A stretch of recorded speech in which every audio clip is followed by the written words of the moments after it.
By using namespaces, a Turtle RDF file remains readable and comprehensible.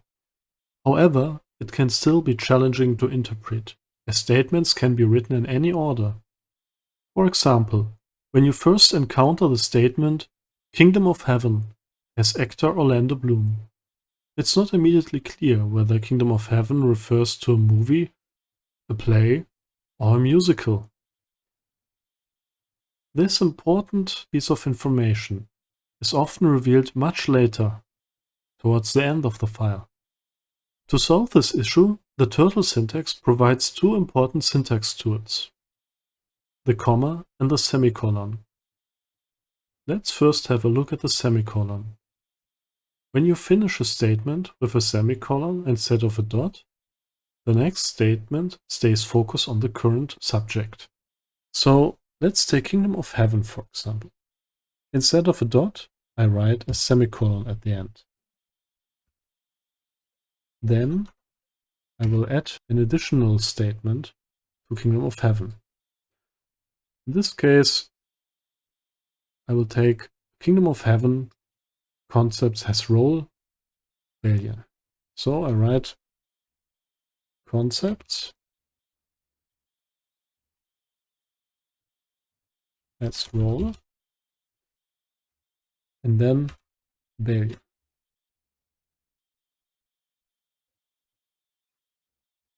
Then I finish with a semicolon, and what I prefer is to always finish with a semicolon, and when I finished all my statements for one subject, I write a dot beginning the next line. I always try to indent my predicate for the next statement that refers to a subject so that all predicates are aligned correctly under each other. Oh, and in the end I forgot. So Kingdom of Heaven also has RDF type movie. It is common practice to assign RDF type as the first statement for each subject. So let's write it like this: RDF type, and then movie. Then a semicolon.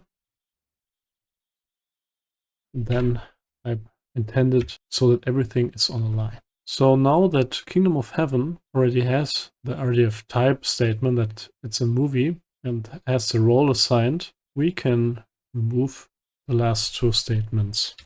Here's a small challenge. Do the same thing for Orlando Bloom. Pause the video and I show you the solution in a moment.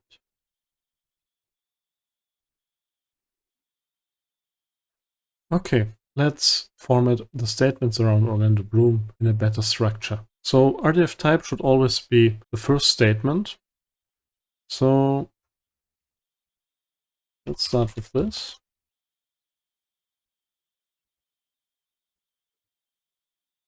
Then a semicolon. Then we can put everything under each other. So concepts is under RDF type. And then we add the concept Orlando Bloom acts as Bailey.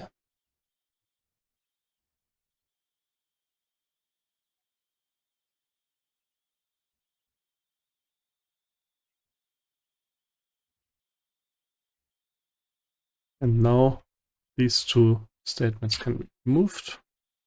The last statement is a single statement. This can remain untouched. The next important Turtle syntax element is a comma.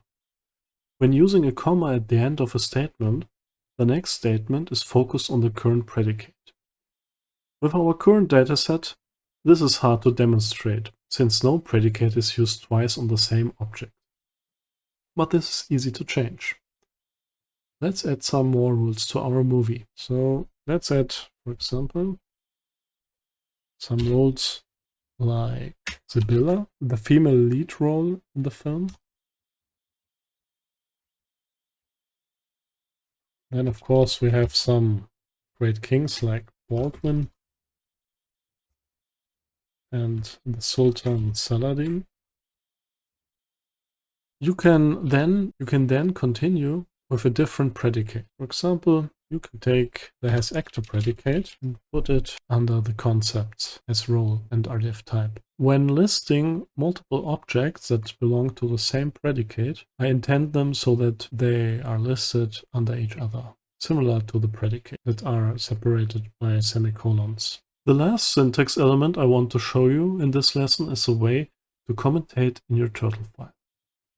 You do this with a hash mark. I make it short, a simple comment. This is a great movie.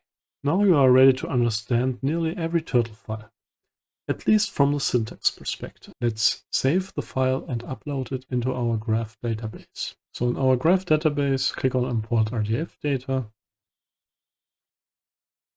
upload an RDF file,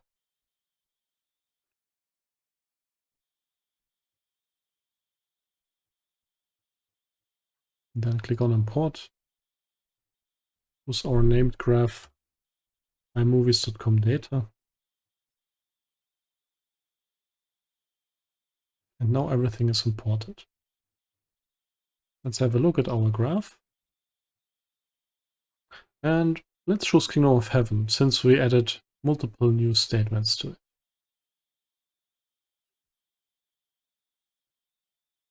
And you can see Kingdom of Heaven now has multiple new roles. If you want to learn more about ontologies, linked data, and the semantic web in general, I can highly recommend my Udemy course.